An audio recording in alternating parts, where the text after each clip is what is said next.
Well, good afternoon, everybody. Welcome to our Wednesday afternoon class. For those of you just joining this week because the focus is going to be on Israel, we welcome you.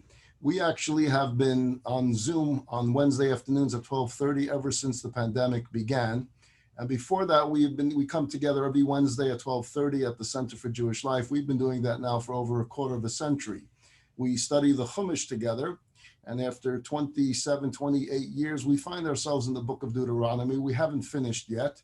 We still got some years to go. We're on the 11th chapter of the book of Deuteronomy. It's the portion of Akev where Moses is speaking to the Jewish people just before they are going to enter into the promised land. Moses and the Jewish people know that he will not enter with them. And therefore, he's giving his mission statement to the Jewish people for them to know, for them to follow through on, and also for all their children and descendants up until this very day. So if you ever want to know what's the mission statement of the Jewish people, what's the mission statement of a chosen people, what were we chosen for, and what does it mean to be chosen, study well the book of Deuteronomy. And in the 11th chapter, Moses opens by saying, you were there, you were at the scene, you saw this with your own eyes, you saw these miracles take place, you witnessed the revelation, and therefore you must pass it on with such intensity so that your children and your grandchildren and your great-grandchildren going all the way to the year 2021, they will know indeed that the Torah speaks to each and every single one of them. We're going to be focusing on Israel today, and it's actually from a verse of this chapter. So I'm going to put the first few verses of chapter 11 up on the screen so that you can follow until we get to verse 12, I believe it is, which focuses on the Holy Land, and that's what our focus today is going to be on. So take a look on your screen, verse number 1. Therefore Moses says, you shall love the Lord your God, keep his charge, his statutes, his ordinances, and his commandments all the days. Verse 2, and you shall know this day that I speak not with your children who did not know, who did not see the chastisement of the Lord your God, his greatness, his mighty hand, and his outstretched arm, his signs and his deeds which he performed in the midst of Egypt to Pharaoh, king of Egypt, and to his entire land, and what he did to the army of Egypt, to its steeds and to its chariots, that he caused the waters of the Red Sea to inundate them when they pursued you, and the Lord destroyed them to this day. And what he did for you in the desert until you arrived at this place, and what he did to Dasan and Aviram, the sons of Eliab, the sons of Reuven, that the earth opened its mouth and swallowed them up in their household and their tents, and all the possessions at their feet in the midst of all of Israel.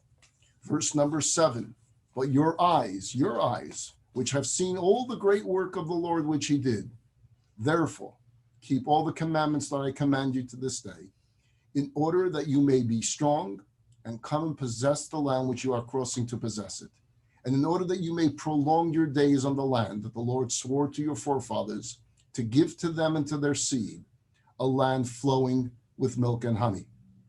For the land which you are coming to possess is not like the land of Egypt, out of which you came, where you sowed your seed and which you watered by foot like a vegetable garden.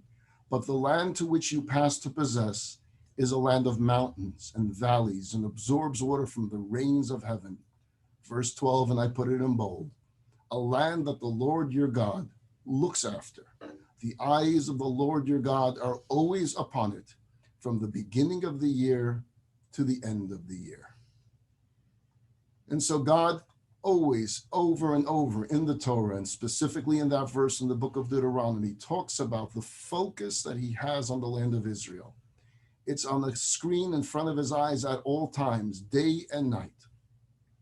And so I figured, with that being the subject of today's class, let's talk a little bit about Israel, because the world sure is talking about it, and not everything the world is saying is necessarily truthful. Let's begin with this. We all know how abhorrent war is to the Jewish people. We detest war. 3 times a day we say in our prayers, Oseh Shalom Bimromav, Hu Yaseh Shalom Aleinu. It's one of the most popular songs we Jews sing. If you're ever looking for a song that just about every Jew knows, you start the song, Oseh Shalom Bimromav, peace. All we want is peace. That's all we ever wanted. Peace in our homes, peace in our cities, peace in Israel, peace with our neighbors, peace in the world. What Jew in his right mind doesn't want peace? To bring it to more modern times, Israel gave away the entire Gaza Strip in 2005, a policy that many of us questioned. It was done in the hope, I would say in the dream, that it could somehow lead to peace. It left behind greenhouses that yielded amazing crops that sold all over the world, hoping that the Palestinians could develop something beautiful, fruitful, and productive there for its people, just as the Jewish communities that were there before had done. And what did Israel get in return for this sacrifice?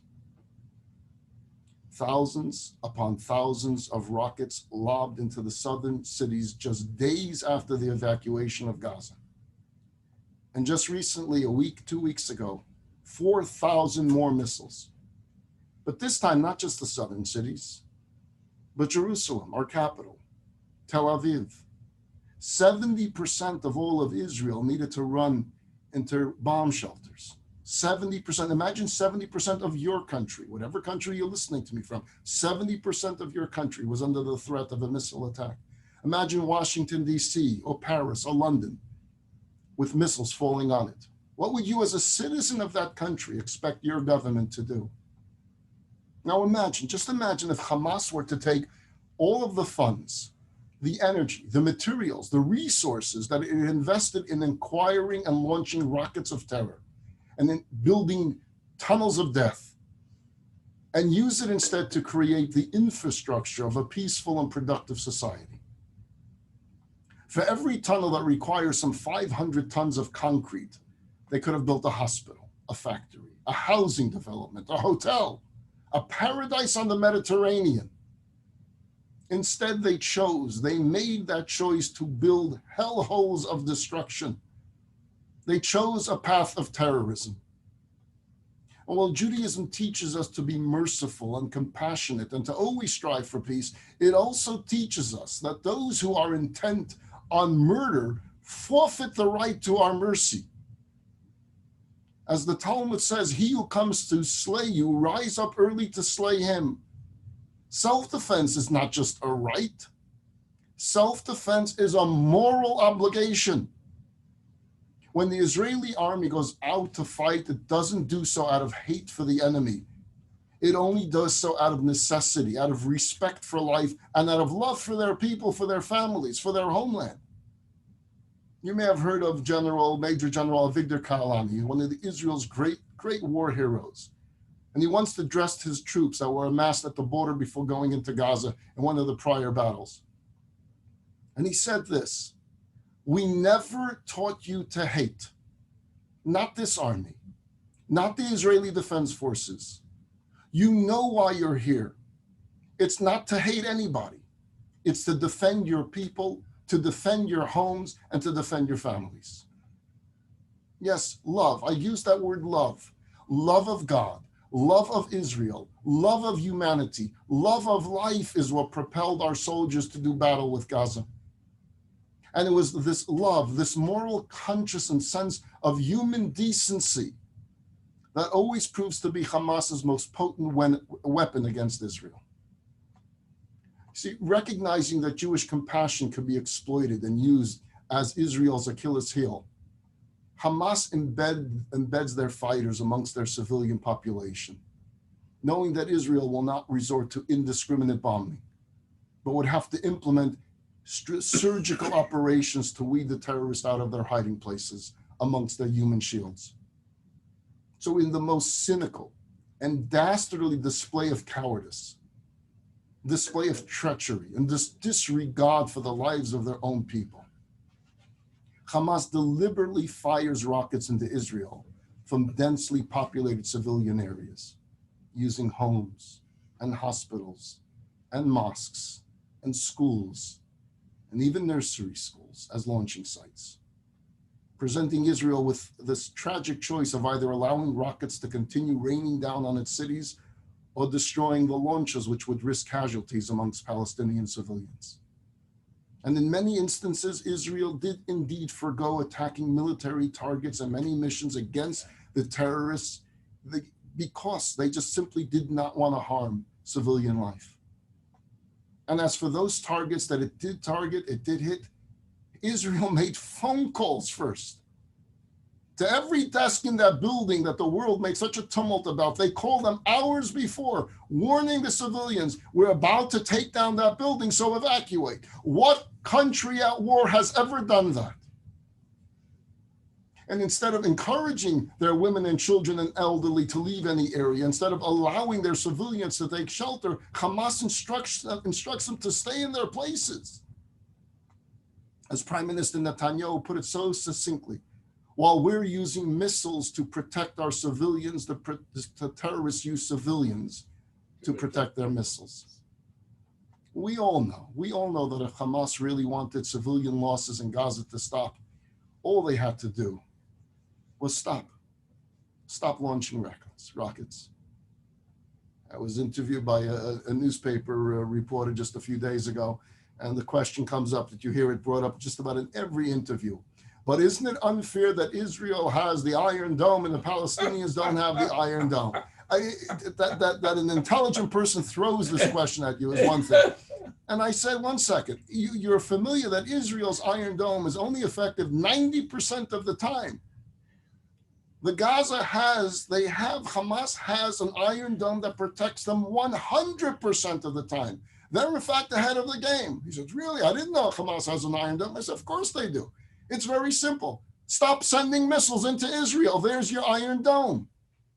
Everyone in the world knows that if they simply stop sending missiles into Israel, they would be protected. There wouldn't be a single attack on the Gaza. That's 100%. But they didn't stop. They didn't stop for the same reason they didn't allow their civilians to flee or to take shelter from Israel's counterstrike. And that's because they want the death tolls to rise. They paraded these human shields in front of the media, who of course played right along by showing the graphic images and the counting of the bodies. It happens every single time, every few years that this flares up, the media goes right to their playbook. Big bad Israel. And by accommodating this cynical, this manipulative strategy, rather than calling it out for what it is, the media is complicit in this treachery, further encouraging and facilitating the horrific cycle of death and destruction. This very notion, and we keep hearing about it, of moral equivalence, as if there's two teams here and there's a moral equivalence between them. This idea that this was a dispute about two people on two sides of a conflict with mutually exclusive claims to a piece of land is reprehensible. This is not about this piece of land or that piece of land. It's about the fact that Israel exists and Hamas wants it not to exist. It's as simple as that. You don't believe me? Google their charter. Read the Hamas charter. They say those words. They say it outright and openly. They're being honest with the world what their intention is. Any objective person who cannot see the underlying fundamental difference between Israel and Hamas is a person incapable of seeing a difference between a firefighter and an arsonist, between promoters of peace and saboteurs of peace, between a culture of life and a culture of death. And yet we keep hearing these things from Western countries about Israel's response being disproportional. Disproportional. You want proportionality? Give Israel 22 countries, and we can talk about proportional. You can't even fit the word Israel on the map. It doesn't fit in the small little piece of land of Israel when you look at a globe. This one tiny Jewish state, barely bigger than the size of New Jersey, surrounded by thousands of miles, populated by vicious and ferocious enemies. As we call it, kifsa achas ben shivim ze'evim, one lamb surrounded by wolves seeking to devour it. And yet she lives. There are some very bad people who are parked not thousands of miles away, but right on Israel's doorsteps, if not in its own backyard. One mistake, one serious miscalculation, and the consequences could be catastrophic, God forbid. the second Israel's enemies sense the slightest weakness or vulnerability on her part, and you could be sure they will pounce without hesitation and without mercy. One of Israel's most celebrated military officers is a man by the name of Efi Eitam. Efi served as a brigadier general of the IDF before embarking on a career in Israeli politics. When he retired from the military, General Eitam decided that he needed a break. He wanted a getaway from it all to clear his head. So he decided to travel to a distant, remote place called Alaska, northern Alaska, where the fishing is supposed to be amazing. And this would give him the peace and the quiet and the solitude that he'd been dreaming of for years. So he did some research, and he found just the place. In order to get there, he had to fly from one airport to another, to this small propeller plane that took him to a tiny airport where a helicopter waited to ferry him and a few other passengers to their designated launching spot in northern Alaska. In the morning, the group gathers together to receive its orientation and its instructions from their guide before they would each be dispersed to their own private and isolated fishing spot. So one member of the group asks the guide, "I've heard there are polar bears in this part of Alaska. Is that true?" So the guide said, "Well, let me put it to you this way. In all my years of leading expeditions here, I've never once encountered a polar bear. But it's not to say that one won't show up one day. I just don't think it's very likely. But what if one does show up?" Of course, someone has to ask. "What should we do? Do we run away? Do we throw something at it? Do we yell at it?" "No," said the guide. "Whatever you do, never run away from a polar bear. Because the second you start running, he's going to chase you. And trust me, he's faster than you are. You may think he's fat and slow, but he's not. He's going to catch you. If you're confronted by a polar bear, this is what you need to do. You stand up tall, you look him straight in the eye, and you say the following in a firm voice: 'Bear, this is my fishing spot. I got here first. Go away. Find your own spot.'" And they all started laughing. "You're not serious, right?"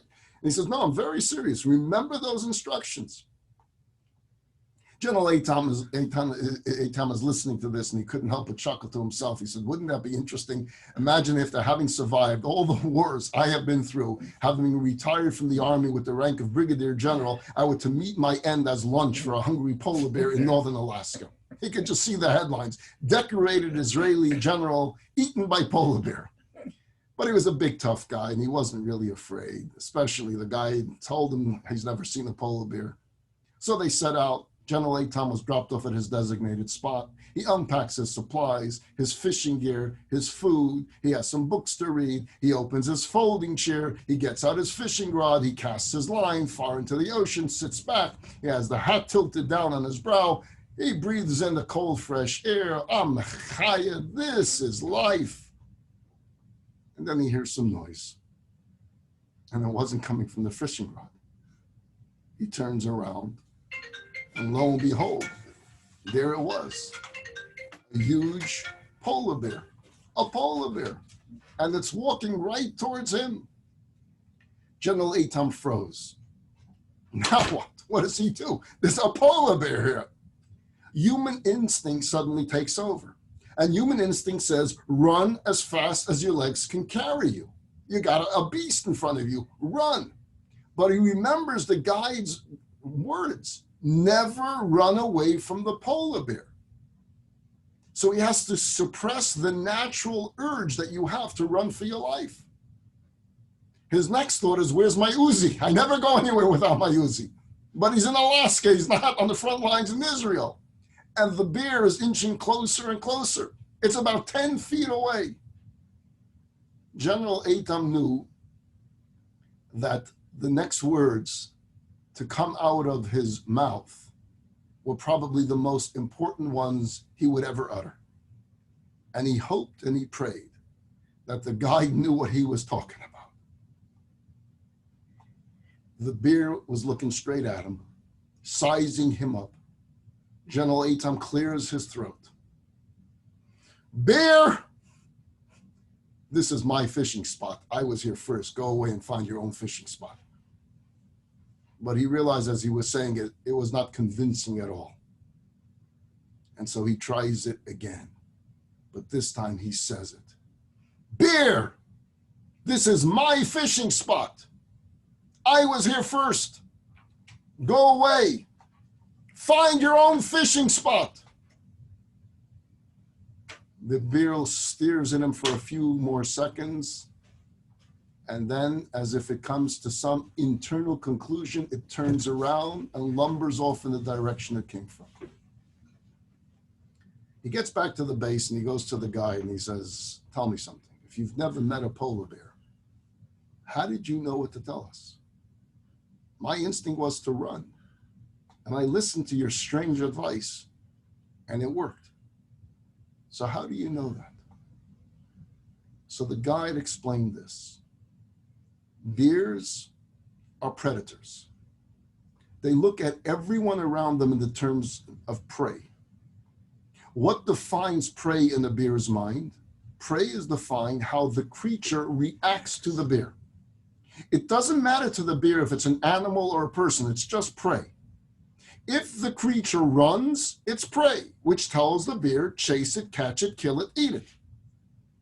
But when the creature doesn't cower, when the creature doesn't run, when it turns around and it assumes a tall posture, when it stands its ground, when it shows no fear, when it speaks in a resolute and confident tone, then the bear understands that this object in front of it is not prey. So the bear backs off. Once you showed the bear that you were not prey, it left. At many of his speaking engagements, Effie Atam often shares this story of his encounter with this Alaskan polar bear. And he adds this at the end. Israel is surrounded by bears that constantly come at us, whether it's terrorism, war, deception. All of it is calculated to dismantle our state and swallow us whole. If we show fear, if we run, if we hide, if we throw bits and pieces at them to try to calm them, it won't work. They won't stop until they get it all. That's because they see us as prey. However, if we turn to the bears and we look them in the eye and we say, bear, this land is my fishing spot. I got here first. Way back in the days of our patriarch Abraham. Find your own fishing spot. You have 22 countries to choose from. If we stand tall and proud and resolute and we declare this in a firm, clear, and unwavering voice, and we mean it, that's when the bears back off. My dear friends, we should all be proud. We should be very proud of the way Israel conducted itself the past few weeks. We should be proud of Tzahal, the brave young men, women of the Israeli Defense Force who fought with faith in the rightness of their cause and with the highest ideals of honor, of dignity, of courage, of compassion ever seen in the history of modern warfare. And as far as the condemnations that they get, whether it's in the United Nations or the media outlets or the Hollywood elite, who seem to know everything, as for the demonstrators who flock to the streets of our cities throughout the world to vilify and demonize a sovereign democracy for daring to protect its citizens, all I can say is what else is new? Are you surprised? Whenever the Jewish state has responded with strength to terrorism, whether it was from rocket attacks from Lebanon, the suicide bombings, the Intifada, the barrage of rockets, missiles, and mortars from Gaza, those sorts of protests and the outcries always come out in force. Be used to it by now. Why? Where is it coming from? Is it really coming from concern about Muslims being killed? Something which has been happening well before modern Israel was founded and well after its establishment? When the Palestinians were oppressed by Egypt, by Jordan, when Gaza was an open-air prison with Egypt as the occupying power, when Jordan killed more Palestinians in one Black September than Israel did in a century. Where were the boycott movements? Did anyone see them? Where were the protests on college campuses? Did anyone see or hear of them? Not a single one. Where were the tweets from the Hollywood elites then? Not one. When Arabs occupy or kill Arabs, the Europeans go quiet. But if Israel Deer opens a soda factory in Mala Adumin, in which it employs Palestinian workers, no less, the shouts to boycott it and to shut it down, to vilify the spokesperson. Where are the demonstrations on behalf of the oppressed in Syria, Armenians, the Kurds, the Ukrainians? Where are the boycott movements?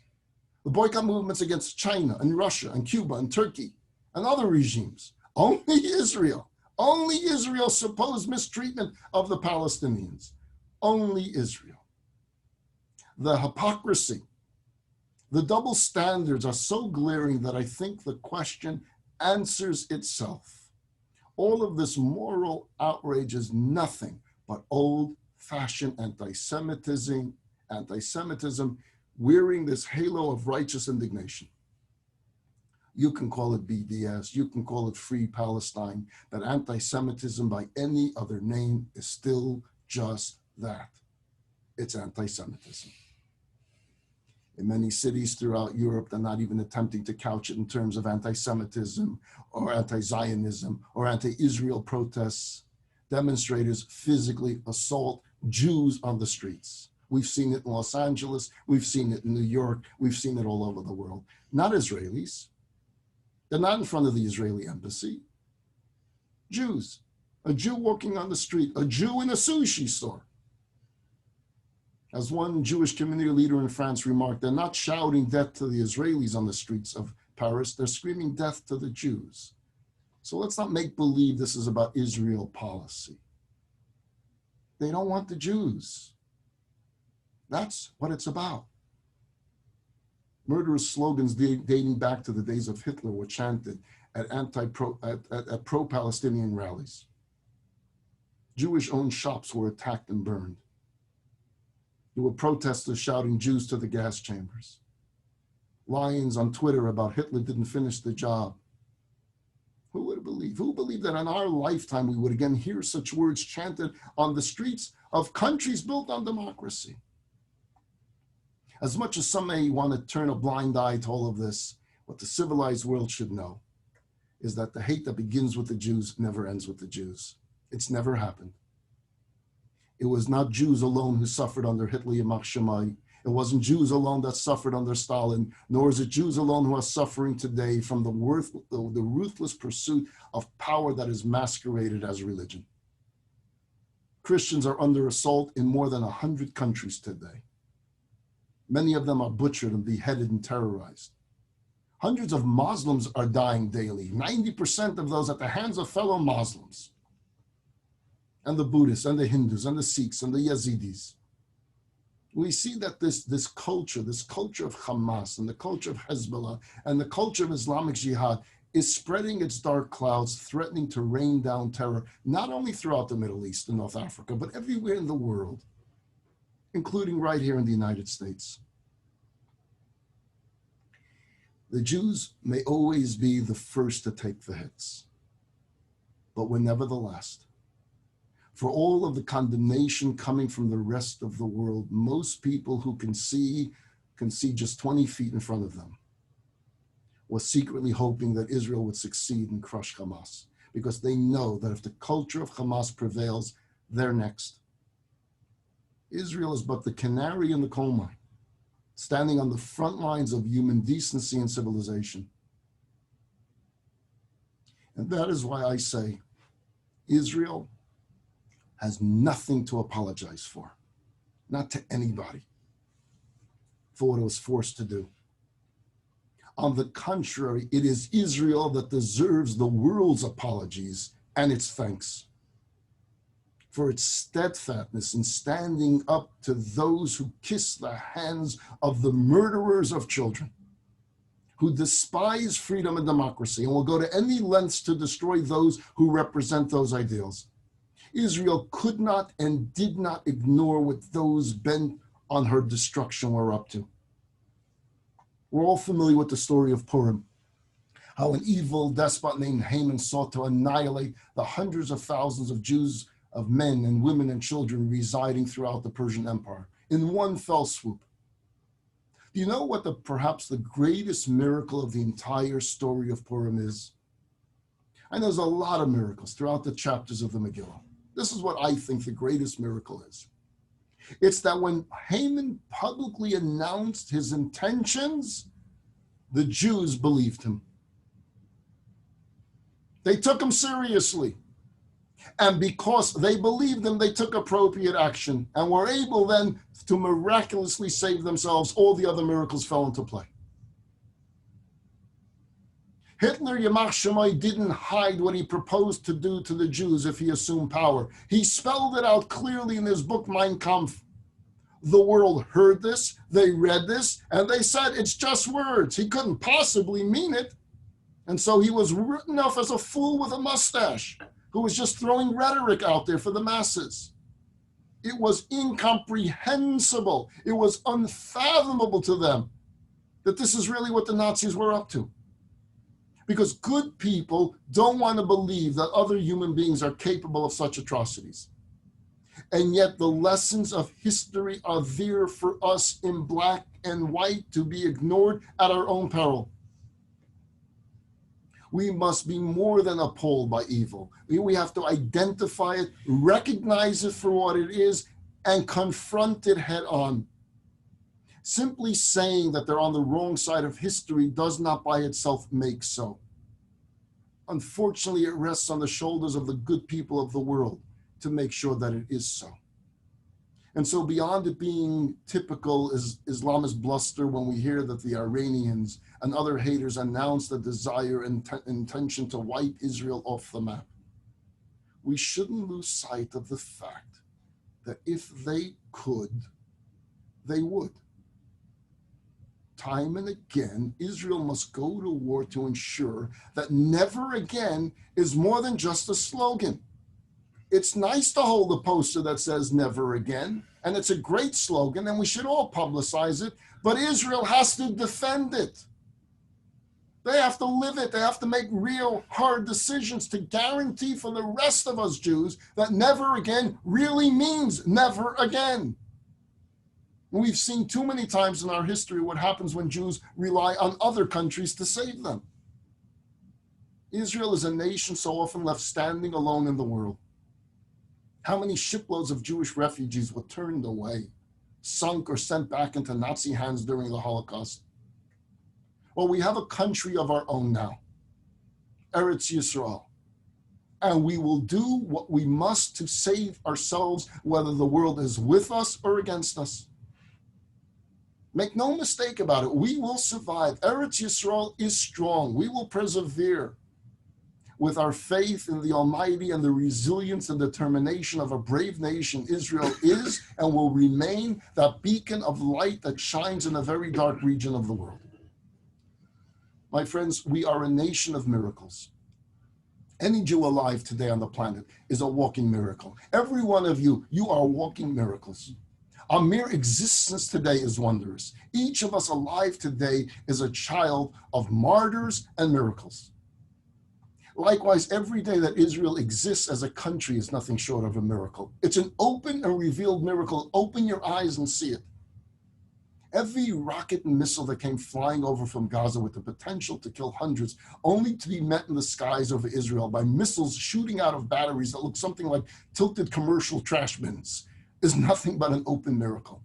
A timely miracle called the Iron Dome. Let alone the thousands of daily miracles we don't even know about, wherein acts of terror are prevented before they can even take root. You know, during Israel's War of Independence, there was such chronic shortages of weapons and supplies that soldiers had to make do with what they had, often having to train and sometimes even fight with pretend weapons. So once during the war, a young man was on guard duty. Unfortunately, there was no ammunition available. So this poor God was provided with a broom. and told to pretend there was a machine gun in case Arabs had ideas of attacking their station. Sure enough, a short time later, this guard first hears footsteps and sees soldiers advancing towards him. So he raises his machine gun, his broom, and he shouts out to the soldiers, "Stop or be killed." The soldiers, however, continued to advance. It was only when they got close that the guards realized that they were Israelis. They weren't Arabs. As a matter of fact, the leader of the group was his own brother. So the guard turns to his brother and says, "What's the matter with you? Why didn't you stop? I could have killed you." So the brother's staring at his brother's broomstick. He says, "You couldn't have hurt me. Perhaps you're holding a machine gun, but I'm a tank." Yeah, if you know the history of that war, you would know that the only way they won these battles were miracles. Broomsticks, makeshift weapons, airplanes that were salvaged from scrap that could barely get off the ground. And it's been a daily miracle ever since. My dear friends, what happened in Israel is the story of the Jewish people, a microcosm. You might say it's a metaphor for who we are and what we've always been. The smallest among the nations, a nation wrought and just surviving on divine miracles, standing boldly and bravely for the ideals of goodness and truth in the face of an often antagonistic and hostile world, with a moral compass of compassion and justice directing every step of the way. Beyond harboring feelings of pride and solidarity with Israel, we must internalize the recognition that Israel is not just a piece of geography on the other side of the world. It's the very soul of who we are. It is you, it is me. It is the Jews of Jerusalem, the Jews of Sderot, the Jews of Paris, the Jews of Sao Paulo, the Jews of Berlin, the Jews of Boston, of Canada, of Australia, of Moscow, and everywhere else around the world.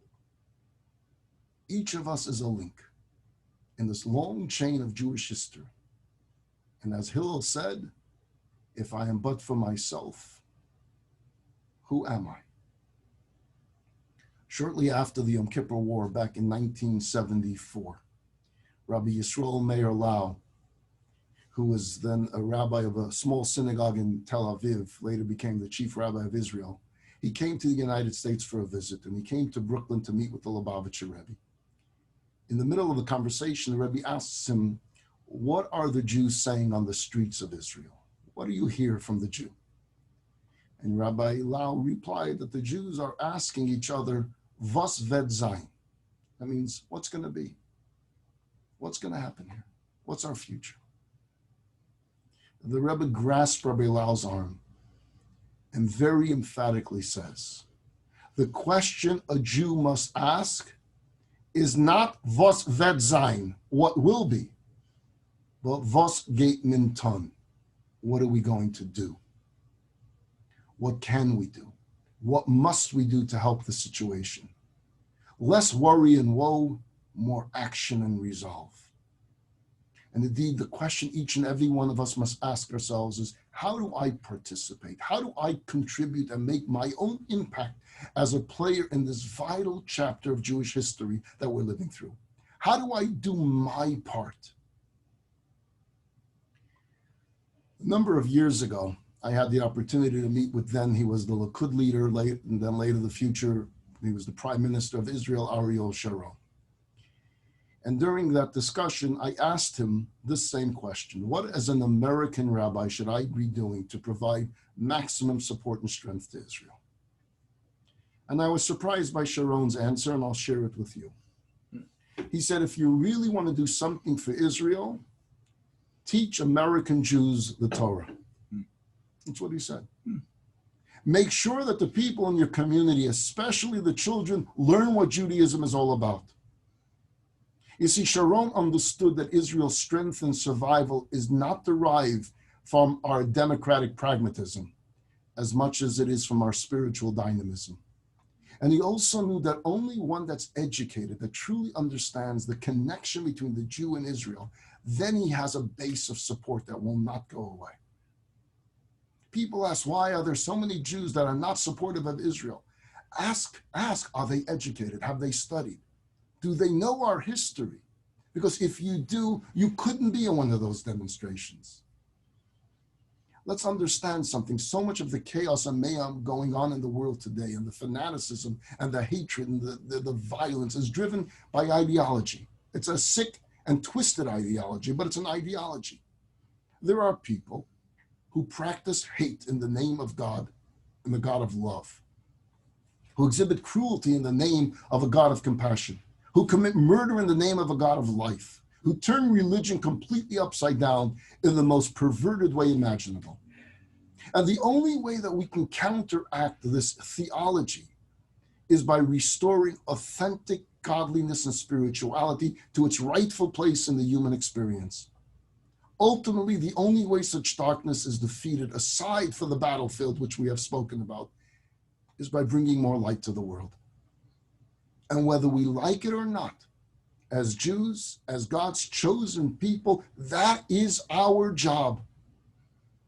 As has been the case throughout history, if there is darkness in the world, it's up to us to be the beacons of light and illuminate that darkness and restore that sense of hope and promise in humanity.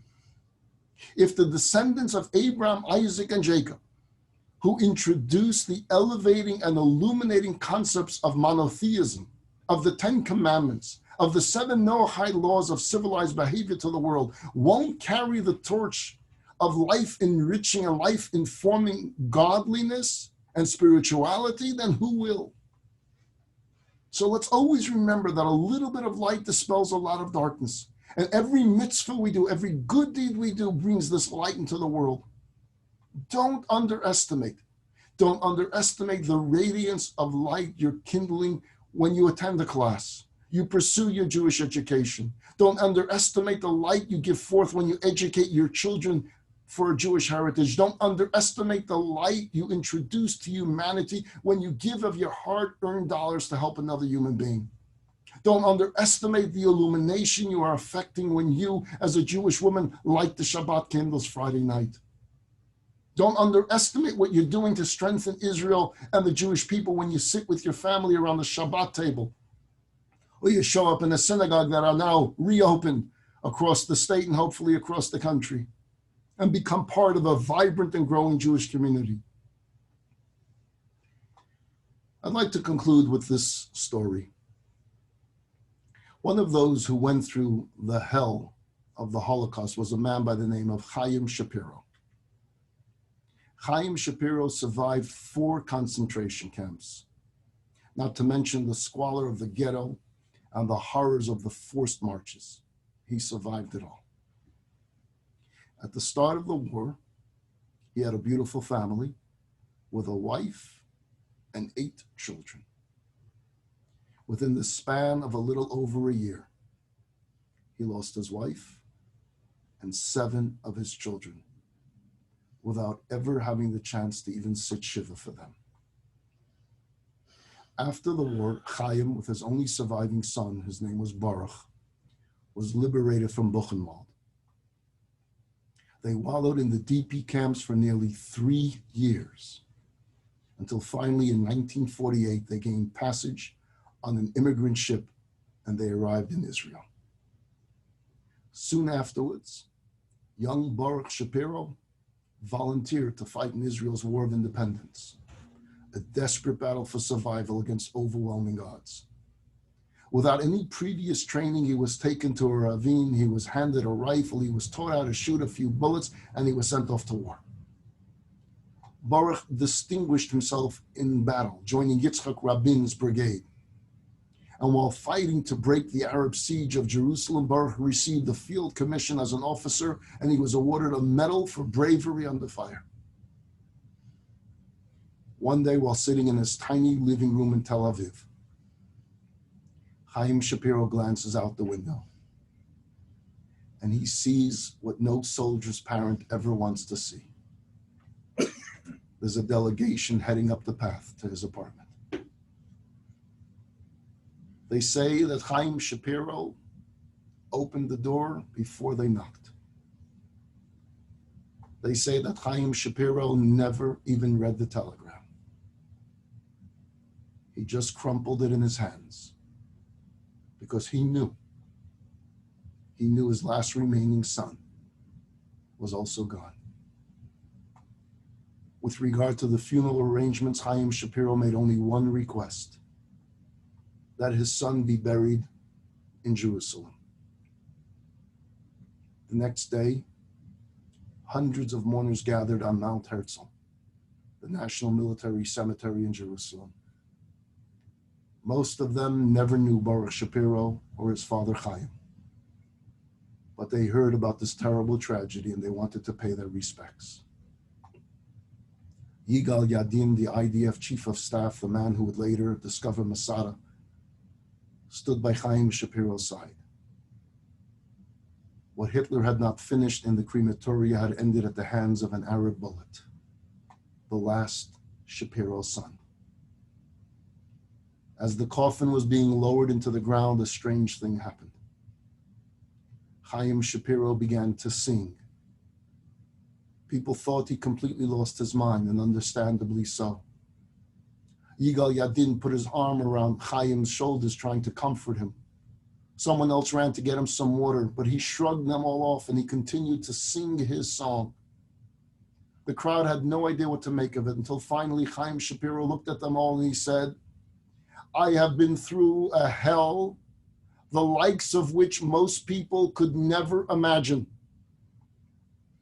I lost more than 70 relatives in a little over a year, including 7 of my children, my wife, and my parents. I have no place to mourn for them.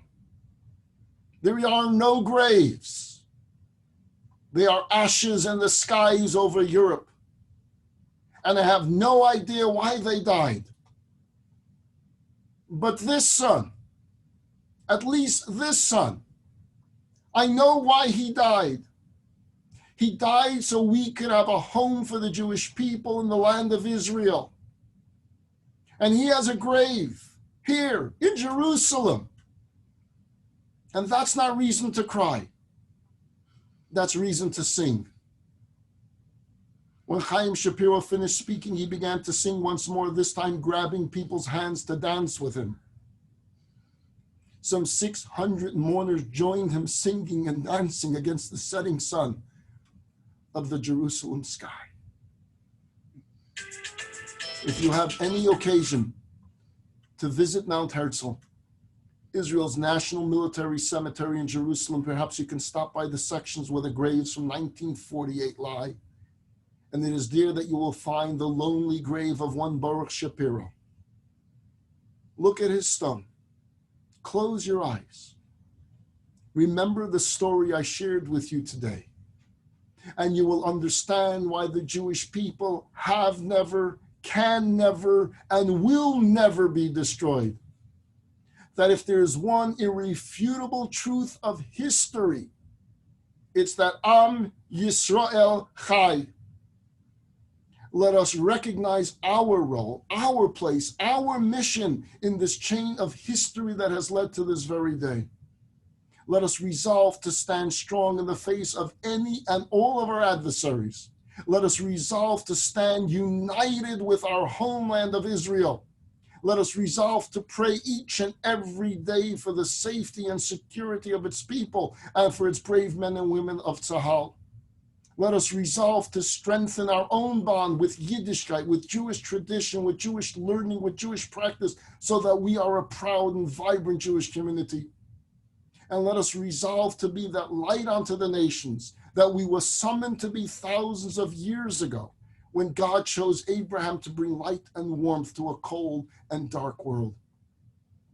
And let us pray that the day comes very soon that a great shofar will be sounded, the shofar of Elijah, heralding the coming of the righteous Mashiach, and an era when there will be no more war, no more hate, no more bloodshed, no more tears, no more sadness, but peace, true peace and tranquility and godliness will reign throughout the world. And we will all worship God as one on the holy mountain in Jerusalem. May it be speedily in our days. And let us all say, Amen. For the next few weeks here at our class, Wednesdays at 12:30, I'm going to be continuing this discussion on Israel.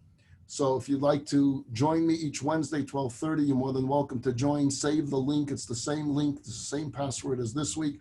If you forget it, just go to jewishacademy.com/weekly and the link will be there. And we're going to continue this discussion on Israel. It's so important today for all of us to be educated, to learn, and to feel that connection. Everyone have a wonderful week. I'll see you Monday at 7:30 for a continuation of our Biblical Reflections course. Have a Shabbat Shalom.